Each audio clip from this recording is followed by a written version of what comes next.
Ever opened WhatsApp and couldn't find your archived chats?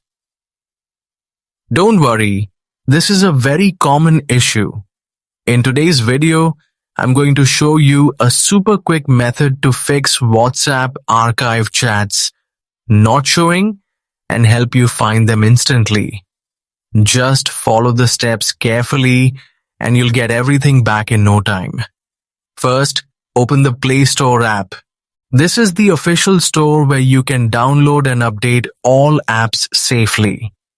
Now, in the search bar, type WhatsApp and tap on the correct app from the results. Check if there is an update button available. If you see it, tap on update and wait for the process to complete. Updating the app is important because old versions may not show archived chats properly. If it already shows open, then your app is already up to date. Next, open WhatsApp. On the main chat screen, scroll to the very top of your chat list. You will see the archived option. Simply tap on it and all your archived chats will appear there. From here, you can read, unarchive, or manage your hidden conversations easily. If this helped you, don't forget to like, share, and subscribe. See you in the next one.